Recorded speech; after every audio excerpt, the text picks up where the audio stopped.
Hello friends, आज के session में बीपीएससी टीआरई 4 क्लास 6 to 10 के लिए मोस्ट इंपॉर्टेंट 20 प्रश्नों को सॉल्व करेंगे। सब्जेक्ट हमारा भूगोल, सेट नंबर है 32। इससे पहले ऑलरेडी हमने 31 सेट करा रखा है।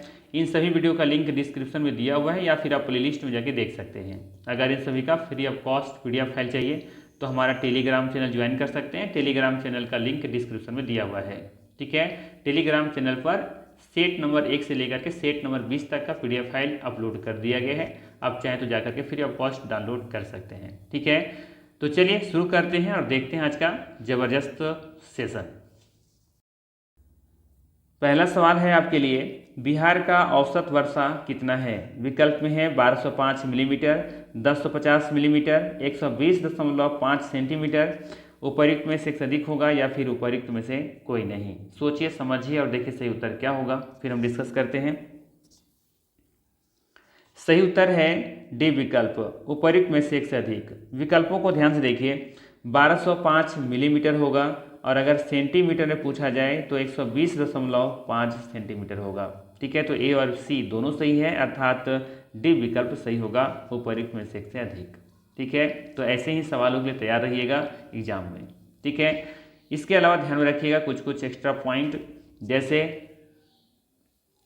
अगर आपसे पूछा जाए औसत वार्षिक वर्षा, तो ये तो बता ही दिया हमने, कितना है वो होगा इसका 1205 मिलीमीटर या फिर 120.5 सेंटीमीटर। ठीक है, वर्षा का मुख्य स्रोत अगर सबसे पूछ लिया जाए तो बताना है दक्षिण पश्चिम मानसून। दक्षिण पश्चिम मानसून। सबसे अधिक वर्षा कहाँ पे होता है? तो ये किशनगंज में होता है, किशनगंज। जबकि सबसे कम वर्षा कहाँ पे होता है? गया में होता है। ठीक है, गया क्षेत्र। तो ये सभी सवाल भी ध्यान में रखिएगा।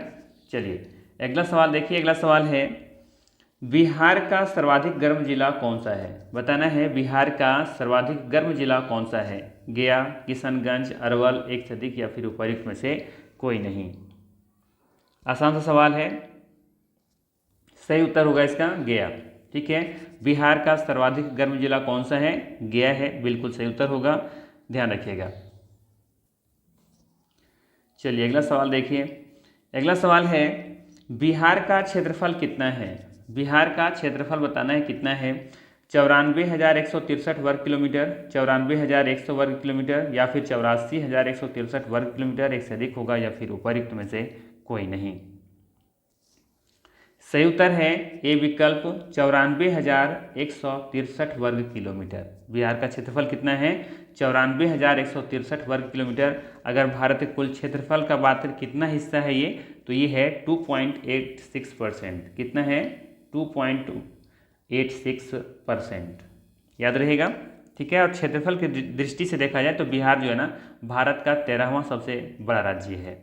ठीक है, और बाकी चलिए देखते हैं अगला सवाल क्या है। अगला सवाल है, निम्नलिखित में से कौन सा कथन सत्य है? ठीक है ना, बताना है कि कौन सा कथन सत्य है। पहला दे रखा है, बिहार का चौड़ाई यानी कि पूरब से पश्चिम, ये जो लंबाई है, चौड़ाई है कितना है? 483 किलोमीटर है। बिहार का लंबाई उत्तर से दक्षिण की तरफ 345 किलोमीटर है। बिहार का क्षेत्रफल भारत के कुल क्षेत्रफल का 2.66% है, एक से अधिक सही है या फिर उपर्युक्त में से कोई नहीं। सोचिए, समझिए और देखिए सही उत्तर क्या होगा। चलिए देखते हैं, पहला विकल्प दे रखा है, बिहार का चौड़ाई पूरब से पश्चिम 483 किलोमीटर है, ये विकल्प सही दिख रहा है यहाँ पे। ठीक है, बी विकल्प में देखिए, बिहार का लंबाई उत्तर से दक्षिण की तरफ, ठीक है, उत्तर से दक्षिण देखेंगे तो 345 किलोमीटर है, ये भी सही है। और बिहार का क्षेत्रफल भारत के कुल क्षेत्रफल का 2.66% नहीं है, 2.86% है। ठीक है, तो ये कथन गलत है। पूछा है कौन सा सत्य है, तो यहाँ पे देखेंगे तो आपका डी विकल्प सही हो जाएगा, क्योंकि पूछा है कौन सा कथन सत्य है, तो ए और बी दोनों सत्य है, तो एक से अधिक सही हो जाएगा यहाँ पे। ठीक है, कोई दिक्कत, कोई इशू नहीं होना चाहिए। चलिए अगला सवाल है, बिहार का समुद्र तल से ऊंचाई लगभग कितना फीट है? बताना है बिहार का समुद्र तल से ऊंचाई लगभग कितना फीट है? 273 फीट, 173 फीट, 73 फीट, एक से अधिक होगा या फिर उपयुक्त में से कोई नहीं।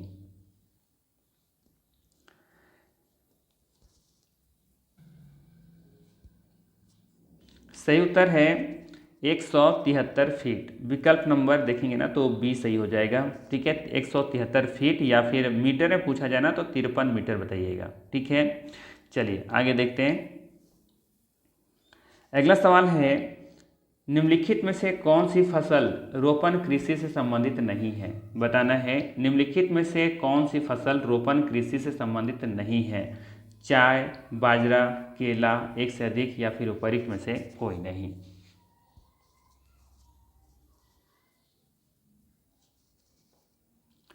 चलिए, सही उत्तर है इसका विकल्प नंबर बी यहाँ पे सही होगा, बाजरा।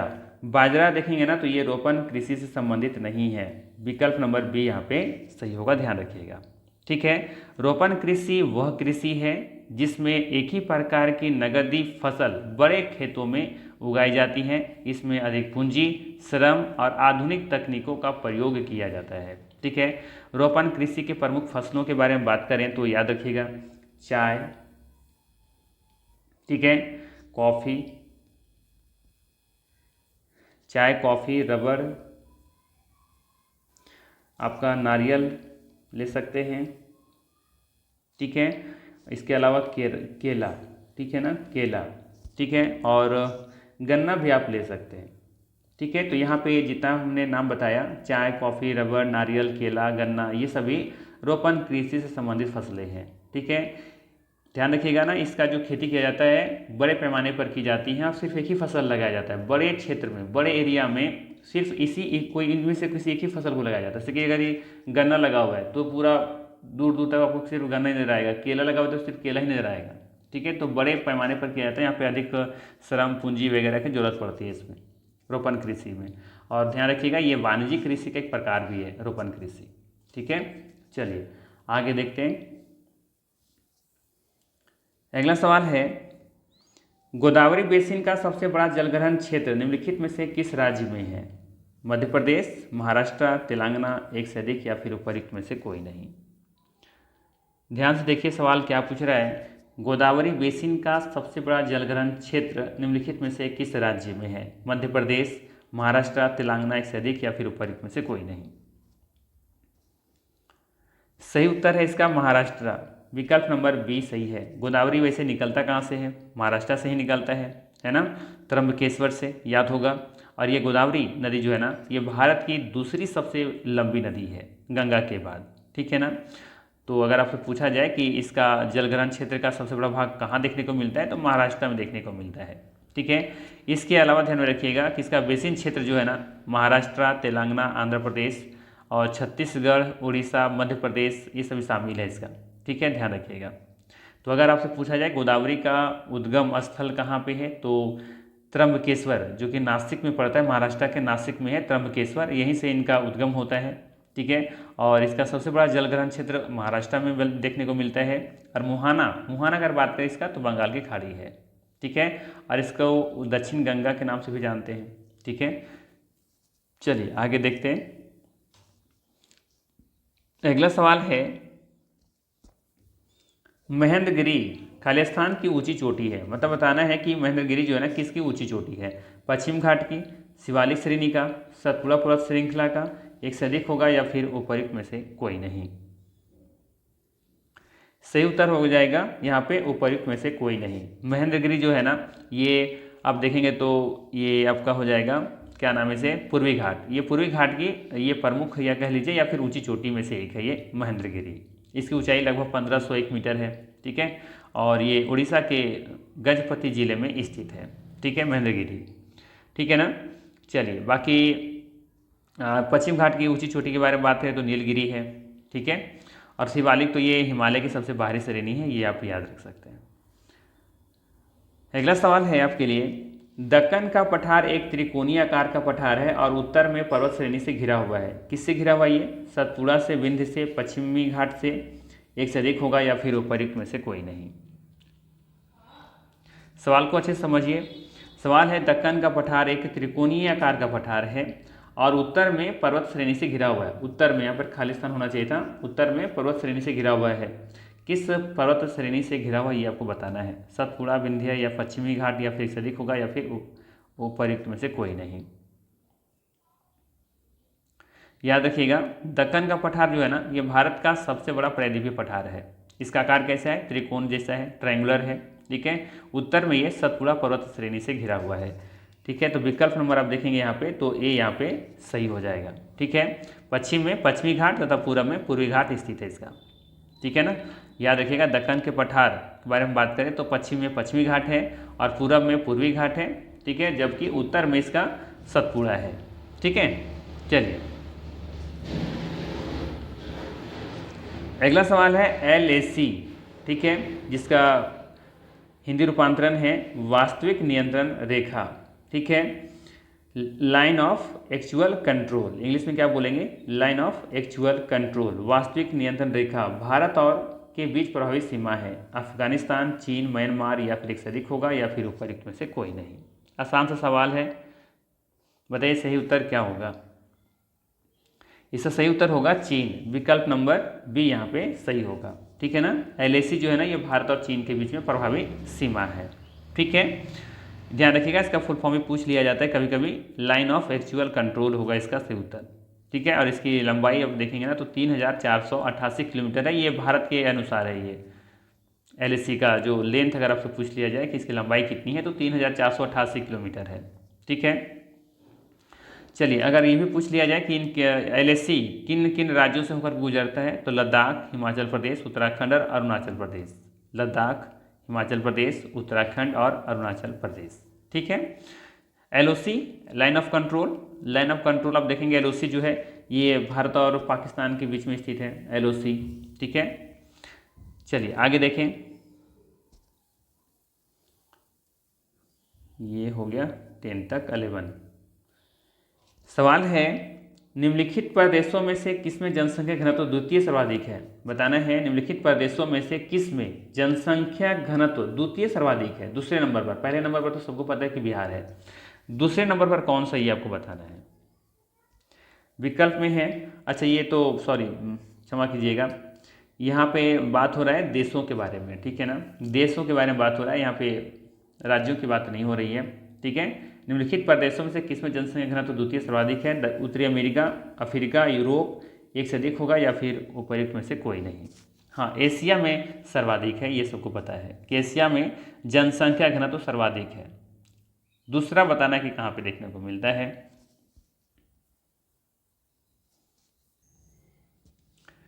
चलिए इसका सही उत्तर है सी विकल्प यूरोप। ठीक है ना, यूरोप जो है ना ये जनसंख्या घनत्व के मामले में दूसरे स्थान पर है, पहले नंबर पर तो एशिया है, सबको पता होना चाहिए। ठीक है, चलिए आगे देखें। अगला सवाल है जास्कर नदी निम्नलिखित में से किस नदी की एक सहायक नदी है? ब्यास, सिंधु, यमुना, उपर्युक्त में से अधिक या फिर उपर्युक्त में से कोई नहीं। सोचिए, समझिए, देखिए सही उत्तर क्या होगा। सही उत्तर होगा इसका विकल्प नंबर बी सही होगा, सिंधु। ठीक है ना, सिंधु नदी इसका सही उत्तर है। जास्कर नदी सिंधु की एक सहायक नदी है। जास्कर नदी, जिसे जांस्कर भी कहीं कहीं पढ़ते हैं, तो जास्कर नदी जो है ना ये लद्दाख में बहने वाली एक प्रमुख नदी है। ये सिंधु नदी की बाएं तट की सहायक नदी है। ठीक है ना, याद रखिएगा। चलिए इसका आगे देखते हैं, अगला सवाल क्या है। अगला सवाल है निम्नलिखित में से किस राज्य की सीमा पश्चिम बंगाल राज्य से नहीं लगती है? बताना है किस राज्य की सीमा पश्चिम बंगाल राज्य से नहीं लगती है। विकल्प में है झारखंड, मेघालय, असम, एक से अधिक होगा या फिर उपर्युक्त में से कोई नहीं।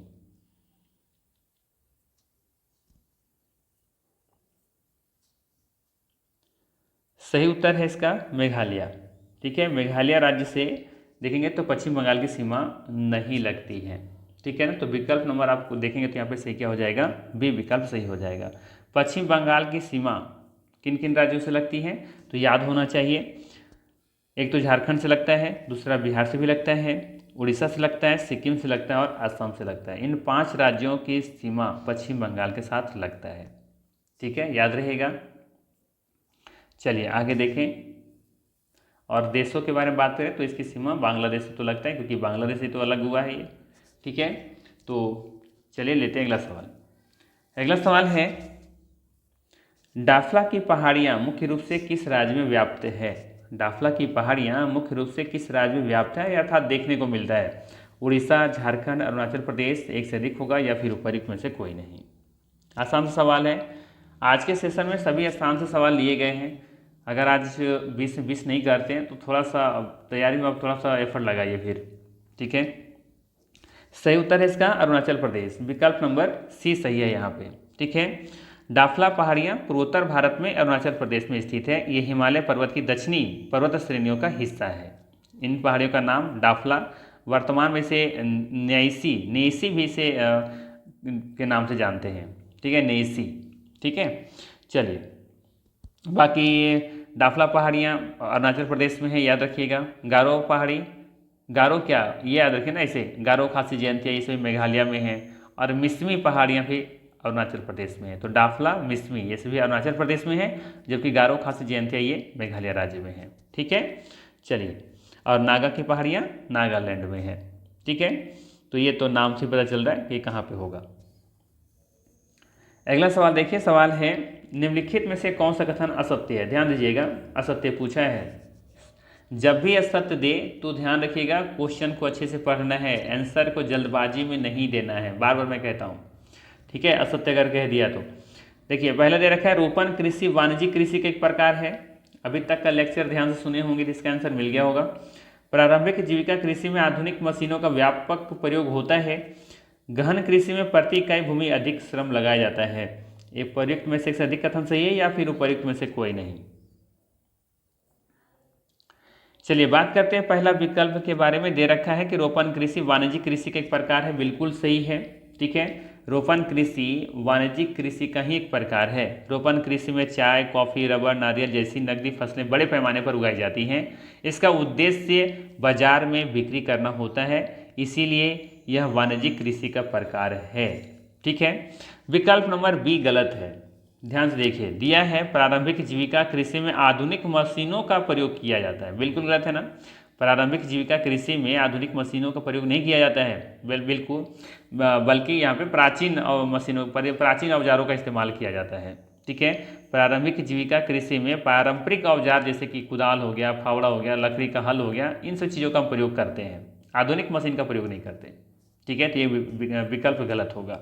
सी देखिए, गहन कृषि में प्रति इकाई भूमि अधिक श्रम लगाया जाता है, ये विकल्प सही है, ठीक है। गहन कृषि में कम भूमि पर अधिक श्रम, सिंचाई, उर्वरक और तकनीक का उपयोग कर अधिक उत्पादन लिया जाता है। क्यों? क्योंकि होता क्या है जैसे कि एक छोटा सा परिवार है, एक छोटा सा परिवार इसमें 10 लोग रहते हैं, ठीक है। इसके पास मानते हैं कि 1 बीघा जमीन है, ठीक है। अब ये 10 से अगर 20 परिवार हो जाए, ठीक है, तो जमीन तो इतनी ही रहेगा, तो इसी जमीन पे ही ना सारे परिवार इसमें लगे रहेंगे, ठीक है। तो इसी को हम कह रहे हैं गहन कृषि। गहन कृषि मतलब कि इस पर जनसंख्या का भार या दबाव अधिक होता है, ठीक है।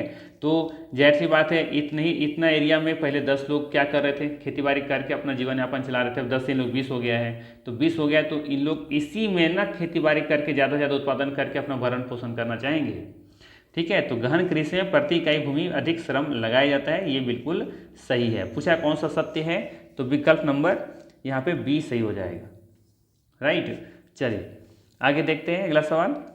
अगला सवाल है, निम्नलिखित में से किस प्रकार की मृदा में सूक्ष्म कणों का अनुपात बड़े कणों की अपेक्षाकृत अधिक होता है?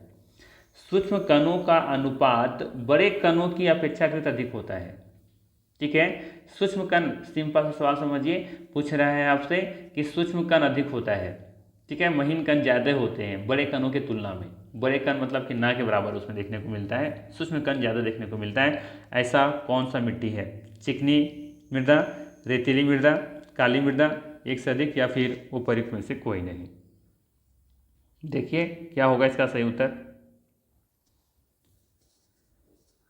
चलिए इसका सही उत्तर है चिकनी मिट्टी, विकल्प नंबर ए यहाँ पे सही होगा। चिकनी मिट्टी बहुत छोटे सूक्ष्म कण से मिलकर बने होते हैं या फिर अधिक मात्रा में पाए जाते हैं इसमें सूक्ष्म कण। यही कारण है कि यह पानी को अधिक समय तक रोक करके रखती हैं। गीली होने पर यह चिपचिपी हो जाती हैं, सूखने पर यह कठोर हो जाती हैं। कौन सा? चिकनी मिट्टी, ठीक है। तो ये इसमें बहुत ही सूक्ष्म कण अधिक पाए जाते हैं, जल धारण क्षमता अधिक होता है, ठीक है। रेतीली मिट्टी में देखेंगे तो बड़े कण अधिक होते हैं, जल धारण क्षमता कम होती है इसमें, ठीक है। चलिए आगे देखें।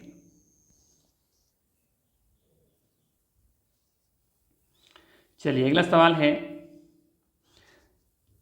भारत विश्व के कुल भौगोलिक क्षेत्र का कितना प्रतिशत भाग है? निकटतम पूर्ण संख्या में पूर्णांकित करें। बताना है भारत विश्व के कुल भौगोलिक क्षेत्र का कितना प्रतिशत भाग है, निकटतम पूर्ण संख्या में से पूर्णांकित करनी है। 2, 4, 1, उपयुक्त में से अधिक होगा या फिर उपयुक्त में से कोई नहीं। सही उत्तर हो जाएगा इसका विकल्प नंबर ए, 2। ठीक है ना, 2%। ठीक है, क्यों? क्योंकि हम लोग जानते हैं कि भारत का कुल भौगोलिक क्षेत्रफल कितना है। भारत का कुल भौगोलिक क्षेत्रफल आप देखेंगे तो 32,87,263 वर्ग किलोमीटर है। ठीक है, जो कि ये कुल क्षेत्रफल का, विश्व के कुल क्षेत्रफल का कितना होता है? 2.42% होता है। तो लगभग अगर आप देखेंगे निकटतम पूर्ण संख्या में लेकर के आएंगे तो ये 2% होगा। राइट, तो ये विकल्प यहाँ पे सही हो जाएगा। ठीक है, कोई दिक्कत नहीं होना चाहिए। और क्षेत्रफल की दृष्टि से भारत 7वें नंबर पर है। ठीक है, जनसंख्या के मामले में नंबर 1 पहुँच चुका है, ये भी गर्व की बात है। ठीक है, चलिए अगला सवाल देखिए। अगला सवाल है, क्षेत्रफल की दृष्टि से भारत का सबसे छोटा केंद्र शासित प्रदेश कौन सा है? अब क्षेत्रफल की दृष्टि से बताना है कि सबसे छोटा केंद्र शासित प्रदेश कौन सा है। लद्दाख, चंडीगढ़, दिल्ली, उपयुक्त में से एक अधिक होगा या फिर उपयुक्त में से कोई नहीं। सही उत्तर है इसका चंडीगढ़, विकल्प नंबर यहाँ पे बी सही हो जाएगा। ठीक है, चंडीगढ़ भारत का क्षेत्रफल की दृष्टि से ये सबसे छोटा केंद्र शासित प्रदेश है। इसका क्षेत्रफल लगभग आप देखेंगे तो 114 वर्ग किलोमीटर के आसपास है। ठीक है, तो ध्यान रखिएगा चंडीगढ़ इसका सही उत्तर है। ठीक है ना, और ये पंजाब और हरियाणा दोनों की संयुक्त राजधानी भी है, पता होगा आपको। ठीक है, चलिए अगर पूछा जाए आपसे कि सबसे बड़ा केंद्र शासित प्रदेश कौन सा है क्षेत्रफल की दृष्टि से, तो लद्दाख इसका सही उत्तर होगा। ठीक है, चलिए आगे देखें। अगला सवाल है, निम्नलिखित में से कौन सा एक खरीफ फसल का उदाहरण नहीं है? चावल, जौ, सोयाबीन, उपयुक्त में से अधिक होगा या फिर उपयुक्त में से कोई नहीं। ये सवाल लेने के पीछे उद्देश्य मेरा ये था कि यहाँ पे मैंने एक पोल डाला था कि निम्नलिखित में से कौन सा एक खरीफ फसल का उदाहरण नहीं है। तो यहाँ पे आप देखेंगे कि लगभग 280 वोट के आसपास है ना, 279। और ये देखेंगे तो चावल में 12% का उत्तर है, सोयाबीन में सबसे ज़्यादा 65% का है, और कपास में 7% और जौ में 16% यहाँ पे लोग टिक किए हुए हैं। ठीक है, जबकि सोचिए कि 65% लोगों को कहना है कि सोयाबीन जो है वो खरीफ फसल का उदाहरण नहीं है। ठीक है, जो कि 65% जो लोग हैं यहाँ पे बिल्कुल गलत है। चावल भी देखिए लिखा जा रहा है कि चावल खरीफ फसल का उदाहरण नहीं। सोचिए कितने लोग मतलब कि जल्दबाजी में क्वेश्चन पढ़ते हैं, रही आदत आपका लगा हुआ रहता है, एग्जाम में भी गलती करके आते हैं। सोचिए लिखा है कि कौन सा खरीफ फसल का उदाहरण नहीं है, अब चावल में टिक कर रहे हैं 12% लोग। ठीक है, सोयाबीन में 65% समझ सकते हैं, कपास 7% कह रहे हैं, जौ वाले लोग सही हैं 16% जो जवाब दिए हैं कि कब इसका जौ से उत्तर है, खरीफ फसल का उदाहरण ये नहीं है। ठीक है, तो ये बिल्कुल सही है यहाँ पे। ठीक है ना, तो यहाँ पे देखिए सवाल क्या था हमारा, आते हैं अपना सवाल पे। निम्नलिखित में से कौन सा एक खरीफ फसल का उदाहरण नहीं है? चावल, जौ, सोयाबीन। तो ध्यान रखिएगा चावल भी है, सोयाबीन भी है, जौ ये आपका खरीफ फसल का उदाहरण नहीं है। विकल्प नंबर यहाँ पे बी सही होगा। ठीक है, याद रखिएगा यहाँ पे कुछ कुछ लिस्ट दे देते हैं, लिख दें या फिर बोल देते हैं ऐसे ही। ठीक है ना, लिखने बहुत टाइम लग जाएगा।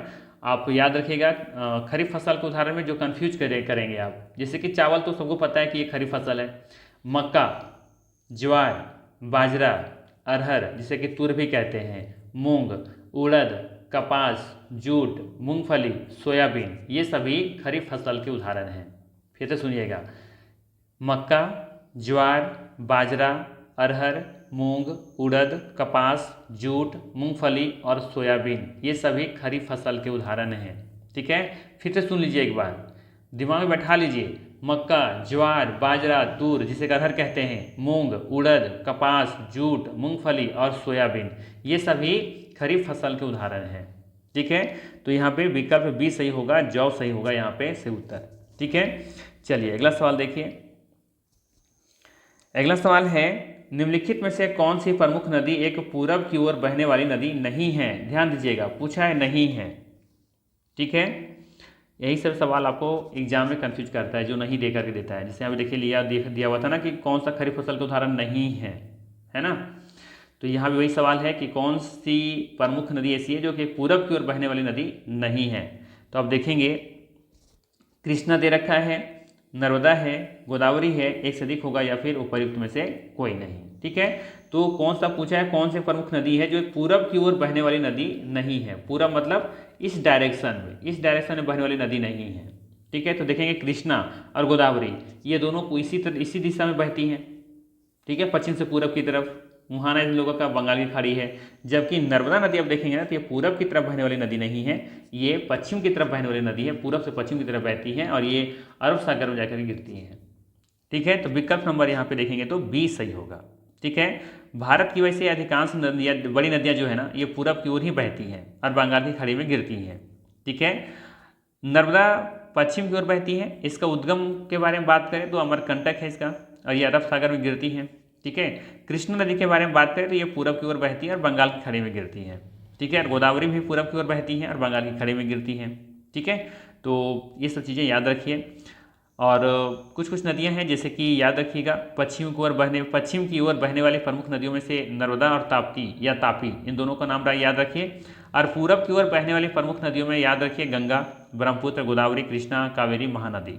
ठीक है, तो ये था आज का 20 सवाल। सेशन कैसा लगा जरूर बताइएगा। बाकी मिलते फिर इसी तरह के नेक्स्ट वीडियो में। Thanks for watching.